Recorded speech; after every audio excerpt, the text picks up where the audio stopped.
नमस्कार, स्वागत है आप सभी का एजुकेशन हब के ऑनलाइन कोचिंग क्लास में। मैं मनीषा साहू आप सभी से जुड़ी हुई हूँ सामान्य अध्ययन को लेकर। हमारे चैनल के माध्यम से आपको छत्तीसगढ़ में होने वाले सभी प्रतियोगी परीक्षा के लिए जो है क्लास मिलेगी, चाहे वो टेक्निकल से जुड़ा हुआ परीक्षा हो या फिर नॉन टेक्निकल से जुड़ा हुआ परीक्षा हो। नॉन टेक्निकल से जुड़ा हुआ परीक्षा मतलब जैसे व्यापम से लिया जाता है, जो एडीआई हो गया, आरआई हो गया, है ना, एडीओ हो गया, उनसे सबसे संबंधित जो सामान्य अध्ययन है वो वाला भी क्लास जो है हमारे चैनल के माध्यम से आपको प्रदान किया जा रहा है। तो आप हमसे जुड़ें, हमारे चैनल को लाइक करें, शेयर करें, ज़्यादा से ज़्यादा लोगों को जो है हमारे हमसे जोड़ें, और आप भी क्या है इनका जो है लाभ लें और हमारे क्लास के माध्यम से अपन अपनी तैयारी को जो है बेहतर तरीके से करें।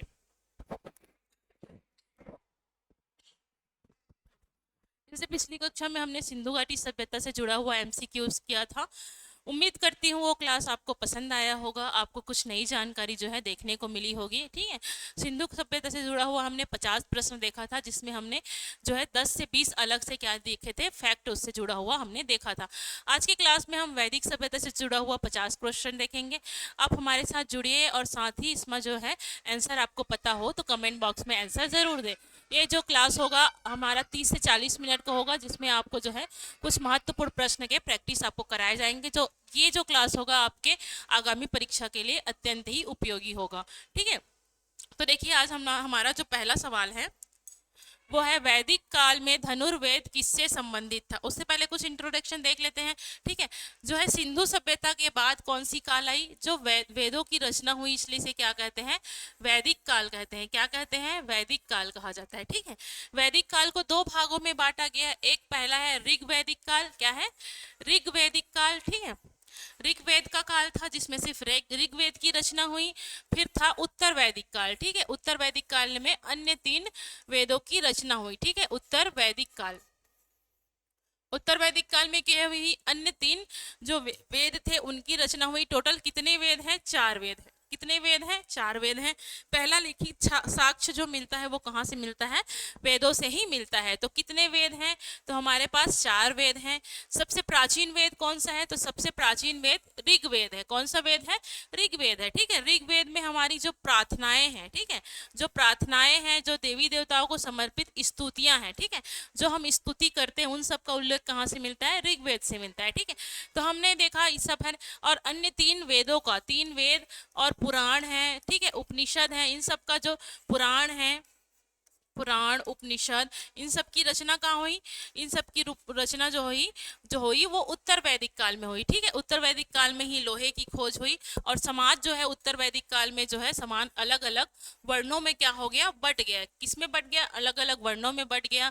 4 वर्ण जो थे हमारे समाज में दिखे। मतलब आज का जो हम जो है कर्म कांड जो हम आज कर रहे हैं, जो हम धर्म को मानते हैं, या फिर जो भी हमारा जो हिंदुत्व धर्म है, वो सब कहाँ से प्रारंभ हुआ, वैदिक काल से ही प्रारंभ हुआ, ऐसा माना जाता है। जो भी हवन करते हैं, पूजा पाठ करते हैं, जो भी हम करते हैं, है ना, धर्म के नाम पे, वो सब कहाँ से प्रारंभ हुआ, तो वो सब प्रारंभ हुआ हमारा वैदिक काल से। ठीक है, तो इतना समझ में आया वैदिक काल कैसा था, ये ग्रामीण सभ्यता थी। कैसी सभ्यता थी, ग्रामीण सभ्यता थी। ठीक है, इतना समझ में आ गया। अब देखते हैं कि क्वेश्चन क्या है। ठीक है, वैदिक काल में धनुर्वेद किससे संबंधित था। धनुर्वेद मतलब हमने देखा 4 वेद, ऋग्वेद, यजुर्वेद और अथर्ववेद और सामवेद। ठीक है, सामवेद मतलब संगीत को समर्पित था।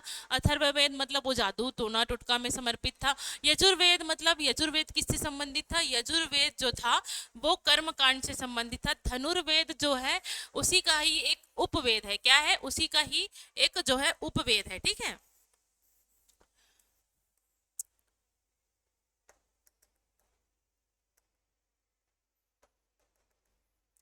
ठीक, अरे यार,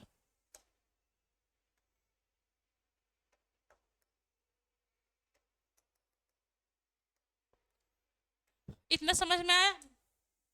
तो ये किससे संबंधित था, जो धनुर्वेद था वो युद्ध कला से संबंधित था। किससे संबंधित था, युद्ध कला से संबंधित था। ठीक है, नेक्स्ट क्वेश्चन देखते हैं।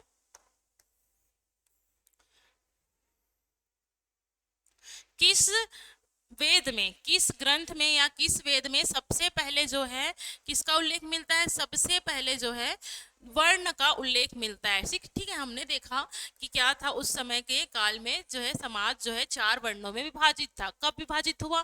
चार वर्णों में विभाजित हुआ। ये वैदिक काल में, मतलब वेद के काल में। वैदिक काल में क्या हुआ? वैदिक काल में ये चार वर्णों में बटा। कितने वर्णों में बेटा? चार वर्णों में बटा, है ना।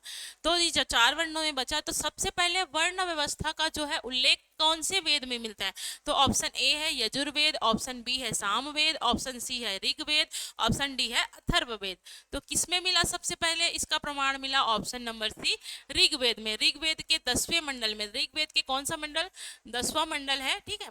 ऋग्वेद के टोटल 10 मंडल है, मतलब 10 अलग अलग अध्याय हैं। तो 10वें मंडल में पुरुष सूक्त करके एक जो है भाग है, पुरुष सूक्त, ठीक है। पुरुष सूक्त करके एक अध्याय है, वहीं पे क्या मिलता है हमें? जो है चार वर्णों का जो है प्रमाण मिलता है। लेकिन इसमें चार वर्ण के बारे में बताया गया है। चार वर्णों में समाज कब बटा? चार वर्णों में समाज जो है उत्तर वैदिक काल में बटता है, ठीक है। नेक्स्ट क्वेश्चन देखते हैं। नेक्स्ट क्वेश्चन है, ऋग्वेद में किस नदी को सिंधु कहा गया है? बताइए किस नदी को सिंधु कहा गया है? ऑप्शन ए है सरस्वती, ऑप्शन बी है यमुना नदी, ऑप्शन सी है सिंधु नदी, या फिर ऑप्शन डी है गंगा नदी। तो ऋग्वेद में अलग अलग नदियों की जो है 7 नदियों का जो है उल्लेख देखने को मिलता है, जिसे क्या कहा जाता है? सप्त सैंधव कहा जाता है। क्या कहा जाता है?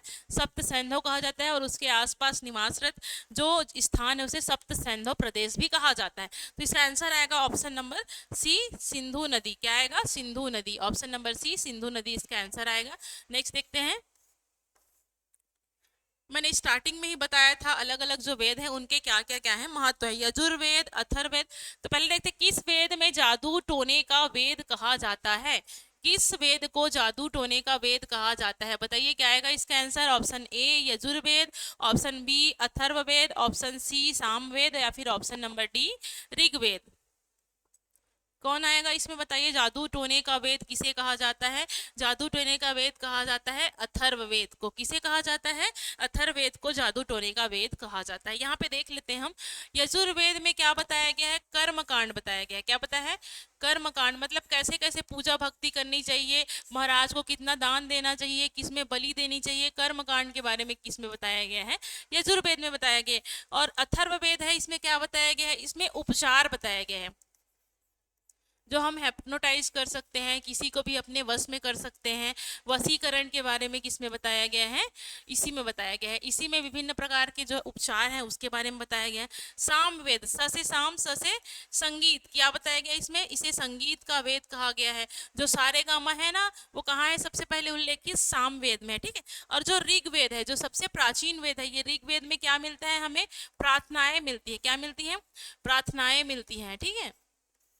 कि हम कैसे भगवान के लिए क्या कर सकते हैं, भगवान को मनाने के लिए कौन कौन से जो प्रार्थनाएं हैं, स्तुति हैं, उसके बारे में किसमें बताया गया है? हमारे ऋग्वेद में बताया गया है। अब नेक्स्ट क्वेश्चन देखते हैं। क्या है नेक्स्ट क्वेश्चन? वैदिक काल के किस ग्रंथ में 10 राज युद्ध को बताया गया है? ठीक है, 10 राज युद्ध क्या था? बताइए। Option A Samaveda, option B Atharvaveda,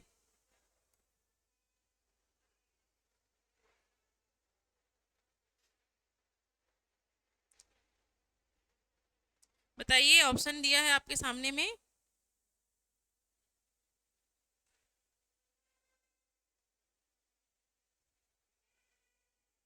ठीक है, तो ये कब हुआ था? ये इसका वर्णन है ऋग्वेद में। किसमें है? ऋग्वेद में, ठीक है। तो इसमें क्या हुआ था? 1500 ईसा पूर्व, ठीक है। 1500 ईसा पूर्व क्या हुआ था? जो 10 कबीले थे, ठीक है, 10 कबीले थे, उन 10 कबीलों के बीच में जो है युद्ध हुआ था, ठीक है। 10 अलग अलग कबीले थे, उन कबीलों के बीच में युद्ध हुआ था, ठीक है। तो ये जो युद्ध हुआ था, इसमें जो सुदास वंश के थे, ठीक है, सुदास जो थे, भरत वंश के, भरत कबीले के थे सुदास, ठीक है। भरत कबीले के कौन थे? सुदास थे। जो किससे थे? भरत कबीले से, ठीक है। भरत कबीले से थे सुदास, जो क्या हुए थे? विजयी हुए थे, ठीक है। तो 10 कबीले थे, इसलिए इसे क्या कहा जाता है? 10 राग युद्ध कहा जाता है। क्या कहा जाता है? 10 राग युद्ध कहा जाता है। ये किस नदी के तट पर लड़ा गया था? तो रावी नदी। किस नदी के तट पे? रावी नदी, जिसे परुसरणी नदी कहा जाता है। क्या कहा जाता था? परुसरणी नदी कहा जाता था, ठीक है। परुसरणी नदी के तट पे लड़ा गया था, जिसे रावी नदी कहा जाता है। ये ऋग्वैदिक काल में लड़ा गया था। ठीक है, इसमें क्या थे, भरतवंश के क्या थे, सुदास थे। इसमें देखो 1+10 9 थे। ठीक है, मतलब टोटल कितने हो गए, 10 हो गए। तो 9 दो थे, अलग अलग कबीले थे और एक जो था सुदास था, जो किस कबीले से था, जो कि भरत कबीले से था। ठीक है, अब इसी से और इसका उल्लेख कहाँ मिलता है, ऋग्वेद में मिलता है। और इसी पर भरत कबीले के विजय के साथ ही इसका नाम क्या पड़ गया, भारत देश पड़ गया, ऐसे माना जाता है। ठीक है, समझ में आया। तो 10 राग युद्ध कौन था 1500 ईसा पूर्व, जब जो है ऋग्वेद का काल था, तो उसमें 10 अलग अलग कबीले थे। ठीक है, जिसमें 9 कबीले अलग अलग थे, जिसमें से एक कबीला जो था वो भरत कबीला था, जिसके राजा कौन थे, सुदास थे। उनके बीच युद्ध हुआ, युद्ध में विजयी कौन हुए, सुदास विजयी हुए। इसी के साथ ही भारत देश जो है, मतलब जो नाम है वो भरत से ही भारत पड़ा है, ऐसे करके माना जाता है। और इसका वर्णन कहाँ मिलता है, ऋग्वेद में मिलता है। ठीक है, नेक्स्ट देखते हैं। सप्त सिंधु क्षेत्र में कितनी नदियां आती है, बताइए। सप्त सिंधु सिंधु क्षेत्र में कितनी नदियां आती हैं। ऑप्शन ए है 3, बी है 5, सी है 7 और डी है 9। तो कितना आएगा इसमें, सप्त मतलब, ये सप्त मतलब 7, सप्त मतलब 7, मतलब सिंधु की जो अन्य सहायक नदियां हैं ना, सिंधु की जो सहायक नदियां हैं उनके बारे में मिलता है, जैसे कि सतलज, व्यास नदी, रावी नदी। इन सब का उस समय अलग नाम था, व्यास को विपाशा नदी कहा जाता था। ठीक है, सतलज को शतुद्रदी नदी कहा जाता था। ठीक है, रावी नदी को परुसरणी कहा जाता था। और झेलम नदी, मतलब सिंधु नदी की जो सहायक नदियां हैं ना, जो कि जम्मू कश्मीर और उत्तराखंड के आसपास बहती हैं, उनके बारे में जो है वर्णन मिलता है। इसे ही क्या करते हैं, सप्त सैंधव कहा जाता है। ठीक है, अब किस वेद में को यज्ञों का वेद कहा जाता है, बताइए। यज्ञों का वेद मतलब यज्ञ, कौन से वेद में यज्ञों के बारे में बताया गया है, मतलब कर्म कांड के बारे में बताया गया है। सामवेद, यजुर्वेद, सी है ऋग्वेद या फिर डी है अथर्ववेद, बताइए। ABCD बताइए क्या आएगा, क्या आएगा, ऑप्शन नंबर बी यजुर्वेद। ठीक है, नेक्स्ट देखते हैं।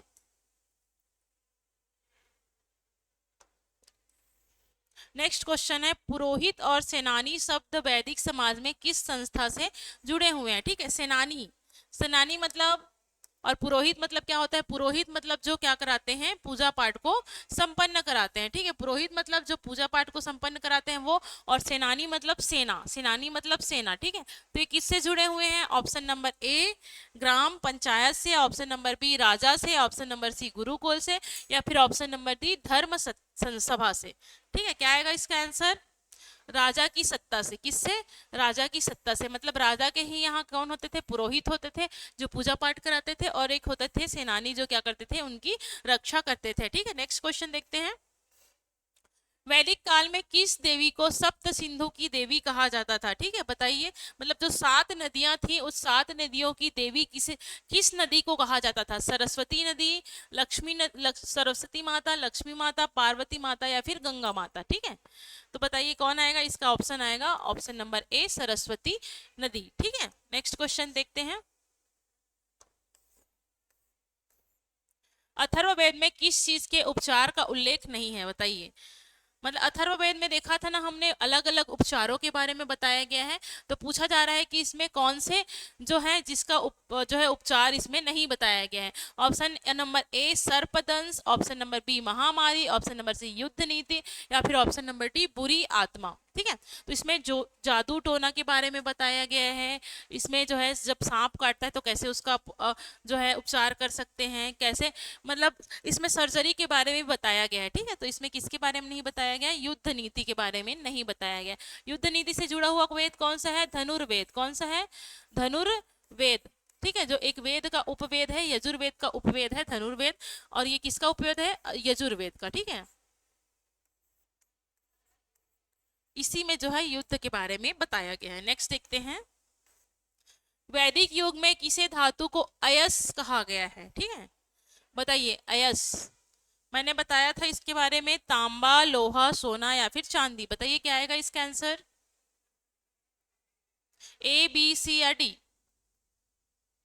क्या आएगा इसका आंसर, इसका आंसर आएगा लोहा। क्या आएगा, लोहा। क्या आएगा इसका आंसर, लोहा। ठीक है। लोहा की ही क्या कहा जाता था, अयस्क कहा जाता था। क्या कहा जाता था, अयस्क कहा जाता था। ठीक है, क्योंकि ये कृष्ण कलर का होता है, कृष्ण मतलब काला कलर का होता है। इसकी खोज जो है उत्तर वैदिक काल में की गई है। किस काल में की गई है, उत्तर वैदिक काल में की गई है। नेक्स्ट देखते हैं, वैदिक समाज की सबसे छोटी इकाई क्या थी, बताइए सबसे छोटी इकाई क्या थी वैदिक काल की। ग्राम था, कुल था, पुर था, या फिर राज्य था। ठीक है, समाज का जो है मतलब सबसे ऊपर में थे राजा। राजा मतलब राजा कहाँ होते थे, अलग अलग कबीलों में होते थे। कहाँ होते थे, अलग अलग कबीलों में जो थे वो राजा निवास करते थे। ठीक है, कबीले को अंतर होता था क्या, अंदर होता था क्या, जन। जन मतलब जन से बना है जनपद। ठीक है, जनपद के नीचे होते थे पुर। पुर मतलब जिला मान लीजिए। ठीक है, पुर के नीचे होता था क्या, ग्राम। क्या होता था, ग्राम। और ग्राम के नीचे क्या होते थे, कुल। क्या होते थे, कुल। तो कुल क्या थी, सबसे छोटी इकाई थी। क्या थी, सबसे छोटी इकाई। और सबसे बड़ी इकाई क्या था, कबीला। क्या था, कबीला। ठीक है, नेक्स्ट देखते हैं क्या आएगा इसका आंसर, ऑप्शन नंबर बी, कुल। नेक्स्ट देखते हैं, ऋग्वेद में किसको पर्यजय देवता कहा गया है, किसको पर्यजय देवता कहा गया है। क्या कहा गया है, पर्यजय देवता कहा गया है। ऑप्शन नंबर ए है अग्नि, ऑप्शन नंबर बी है इंद्र, ऑप्शन नंबर सी है वरुण, ऑप्शन नंबर डी,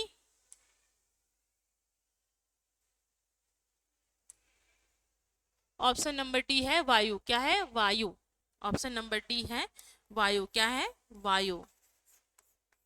परियजय देवता मतलब जो क्या करता है, जो हवा, पानी, जो आंधी तूफान आता है, ठीक है, आंधी हो गया, तूफान हो गया, इन सब से, तूफानों से क्या करता है, रक्षा करता है, परियजय देवता। ठीक है, परियजय देवता किसे कहते हैं, इन सब की देवता किसको कहते हैं, वरुण देव को। किसे कहते हैं, वरुण देव को कहते हैं। ठीक है, वरुण देव को क्या कहा जाता है, परियजय का देवता कहा जाता है। नेक्स्ट देखते हैं, वैदिक काल में, नेक्स्ट क्वेश्चन है आपके लिए, वैदिक काल में सभा और समिति किसके लिए होते थे, बताओ सभा और समिति कैसे होती थी और किसके लिए होती थी। ठीक है, नेक्स्ट क्वेश्चन है, सभा और समिति जो है किसके लिए होती थी। ठीक है, तो ना वैदिक काल में जो होता था, दो संगठन थी या फिर दो इकाई थी, सभा थी और एक थी समिति। ठीक है, जैसे अभी लोकसभा और राज्यसभा होता है ना, वैसी ही सभा और समिति थी। ठीक है, सभा और समिति में जो आम जन थे ना, ग्राम के जो आम जन होते थे, वो लोग क्या करते थे, इसमें भाग लेते थे। महिलाएं भी क्या करती थी, इसमें भाग लेती थी। इन दो समितियों के द्वारा ही किसका चयन किया जाता था, राजा की नियुक्ति इन दो जो है सभा और समिति के द्वारा की जाती थी। यही जो दोनों थे वो राजा पे क्या करते थे, अपना नियंत्रण जो है रखते थे। ठीक है, तो इन दोनों को जुड़वा वाहन कहा गया है, सभा और समिति को जुड़वा वाहन या फिर क्या कहा गया है, ब्रह्मा की पुत्री कहा गया है। क्या किया गया, ब्रह्मा जो देव है या फिर इसी को प्रजापति कहा जाता है, प्रजापति के क्या किया गया है, पुत्री कहा गया है। कौन से वेद में कहा गया है, अथर्व वेद में। किस में कहा गया है, अथर्व वेद में कहा गया है कि सभा और समिति जो थी वो ब्रह्मा देव की या फिर प्रजापति की क्या थी, पुत्रियां थी। ठीक है, और ये दोनों क्या थी, बहनें थी। और ये क्या करती थी, ये राजा का क्या करती थी, नियुक्ति करती थी, चुनाव करती थी। और इसमें जो थे आम जो जनता थे वो इसमें निवास करते थे।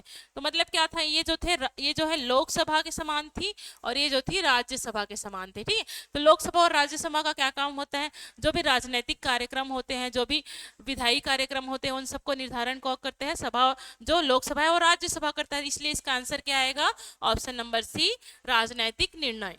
क्या आएगा इसका आंसर, ऑप्शन नंबर सी और राजनीतिक निर्णय। नेक्स्ट क्वेश्चन देखिए, किस वेद में सर्वाधिक देवी देवता का उल्लेख मिलता है। ठीक है, सबसे ज्यादा देवी देवता का उल्लेख किस जो है वेद में मिलता है, बताइए। ऑप्शन नंबर ए यजुर्वेद में, ऑप्शन नंबर बी साम वेद में, ऑप्शन नंबर सी ऋग्वेद में, ऑप्शन नंबर डी अथर्ववेद में। अथर्ववेद में तो जादू टोना टोटका उपचार के बारे में बताया गया है, ऑप्शन नहीं आएगा।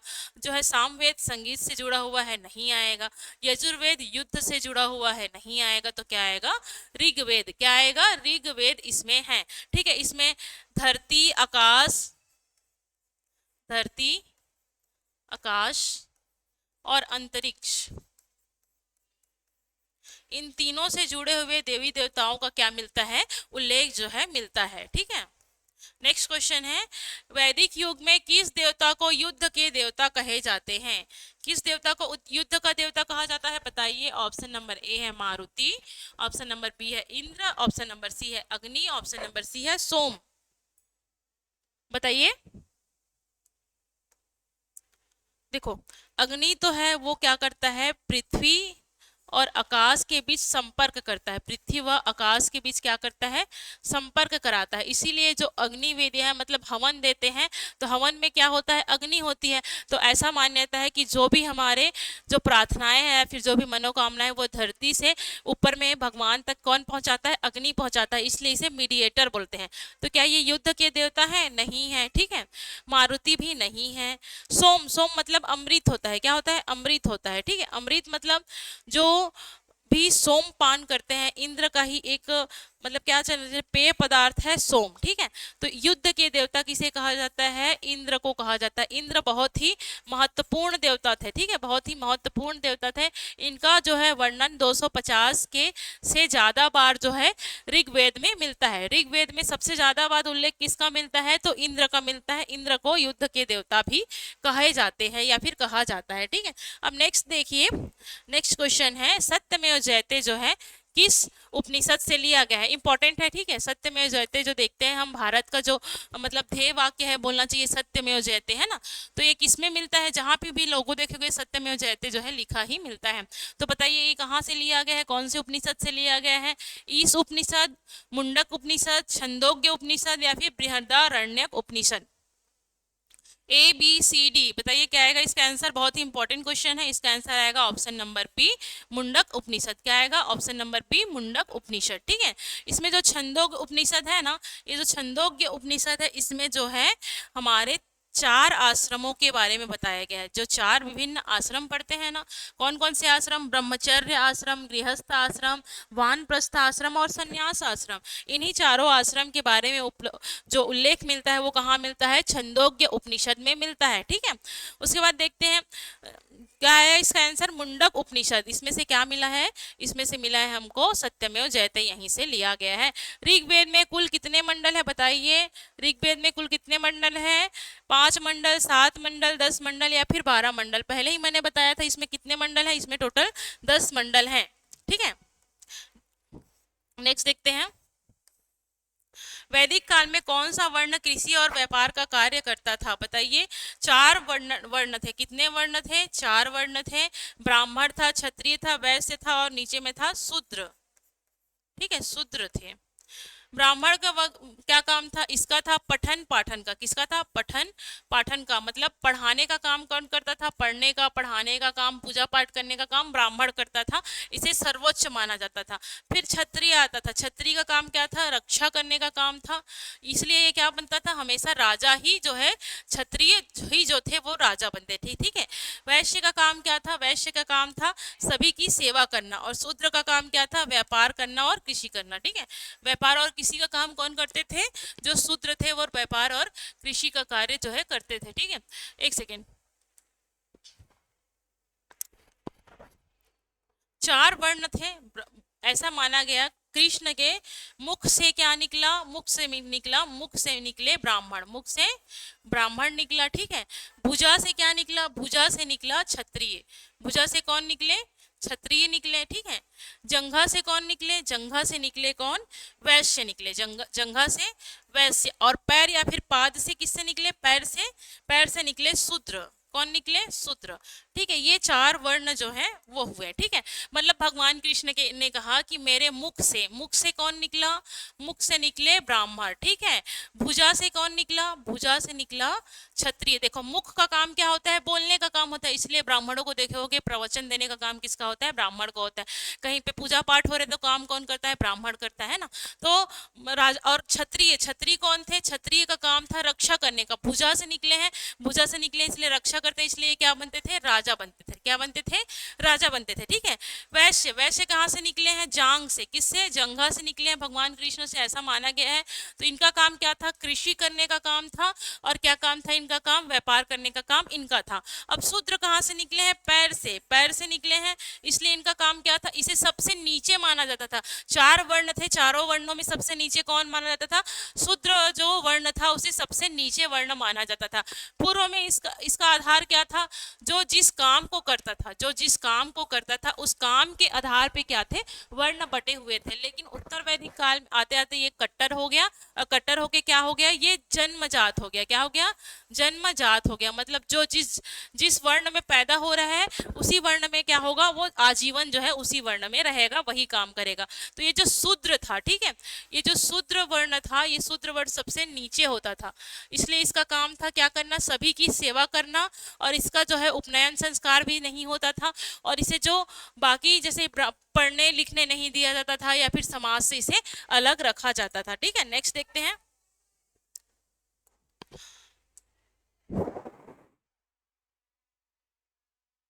वैदिक समाज में राजा का मुख्य काम क्या था, वैदिक समाज में राजा का मुख्य काम क्या था, बताइए। ऑप्शन नंबर ए यज्ञ कराना, ऑप्शन नंबर बी कानून बनाना, ऑप्शन नंबर सी सुरक्षा करना, या फिर ऑप्शन नंबर डी क्या करना, व्यापार करना। क्या है इसका आंसर, बताइए। वैदिक समाज में राजा का मुख्य कार्य होता था यज्ञ करना, कानून बनाना, सुरक्षा करना, या फिर व्यापार करना। बताइए इसका आंसर क्या है।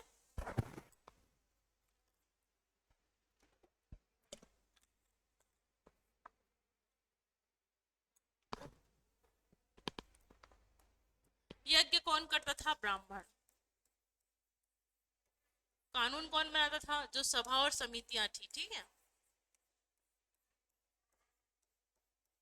हमने पढ़ा था सभा और समिति है ना, ये क्या करती थी, कानून बनाती थी। रक्षा कौन करता था, राजा ही रक्षा करेगा, क्योंकि राजा कौन होते थे, क्षत्रिय होते थे। कौन होते थे, क्षत्रिय होते थे। ठीक है, इतना समझ में आया।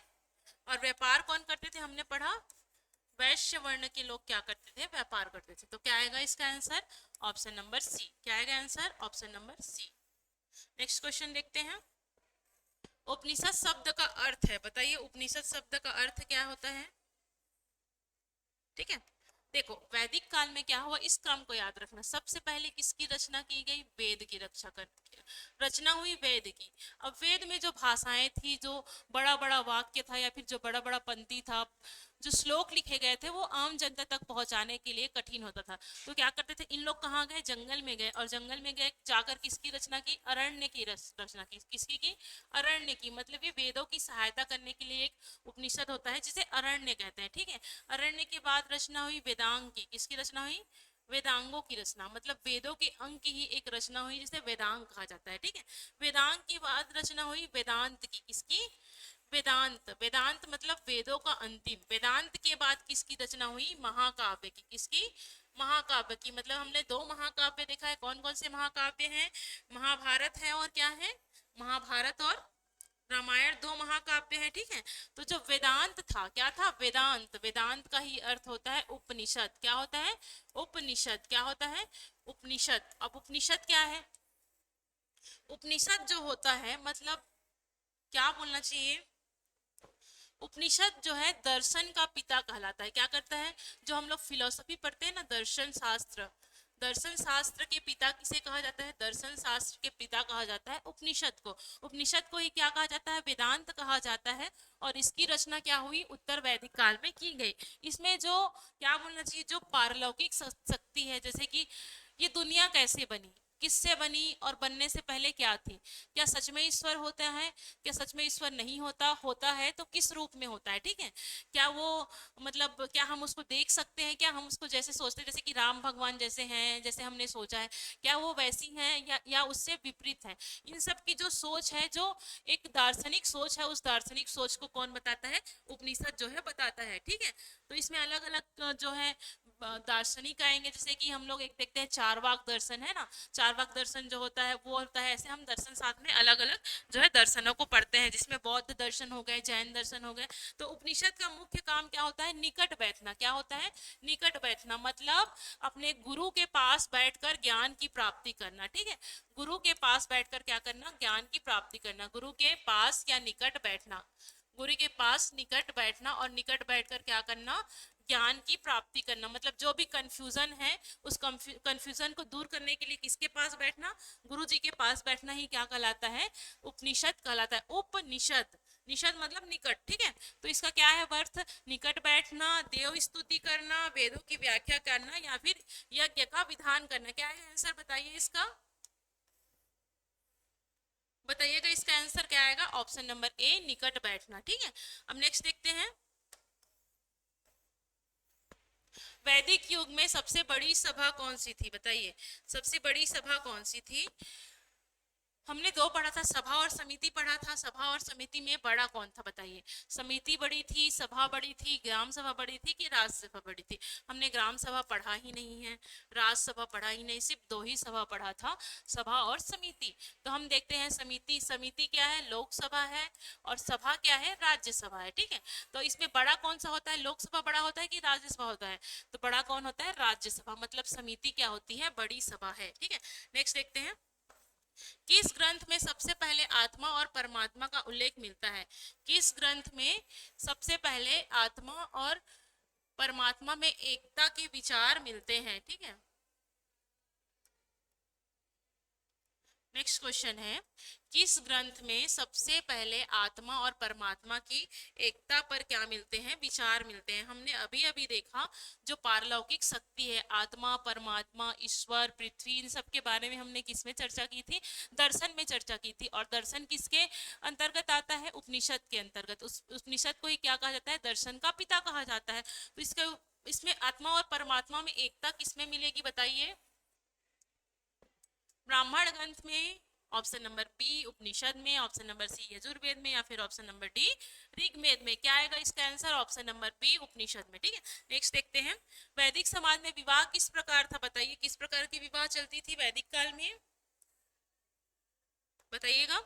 वैदिक काल में ए बहुविवाह, बी एक पत्नी विवाह, सी मातृत्व सत्तात्मक, बी बाल विवाह। ठीक है, तो इस काल में बाल विवाह प्रचलित नहीं था। ठीक है, पहला कट गया, ये मातृत्व सत्तात्मक नहीं था। मातृत्व सत्तात्मक सिंधु घाटी सभ्यता थी। ठीक है, सिंधु घाटी जो सभ्यता हम पढ़े थे वो कैसी थी, मातृत्व सत्तात्मक थी। वैदिक काल कैसा था, वैदिक काल पुरुष पुरुष प्रधान था। मतलब ये कैसा था, पितृ सत्तात्मक था। कैसा था, पितृ सत्तात्मक था। ठीक है, पितृ सत्तात्मक था।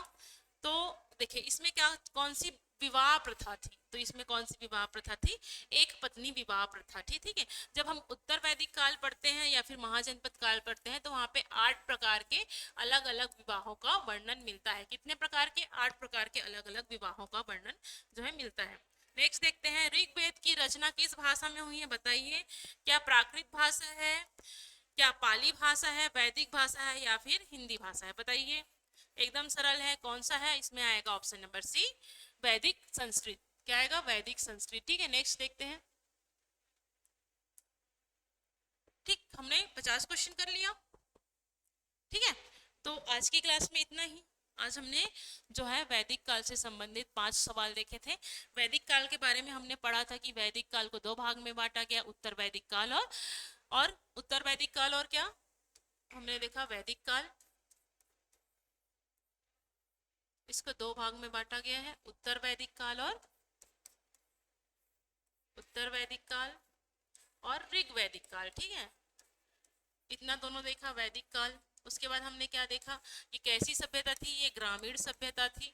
इससे पहले वाला कौन सा था, सिंधु सभ्यता नगरीय सभ्यता थी। ये कैसा था, ये पुरुष प्रधान था, मतलब ये पितृ सत्तात्मक था। कैसा था, पितृ सत्तात्मक था। उत्तर वैदिक काल जो थी वो 4 वर्णों में बटी हुई थी। कितने वर्ण थे, 4 वर्ण थे। हमने देखा ब्राह्मण वर्ण, क्षत्रिय वर्ण, वैश्य वर्ण और शूद्र वर्ण। ठीक है, सबके अलग अलग काम भी देखे, प्रश्नों में हमने सॉल्व किया है ना।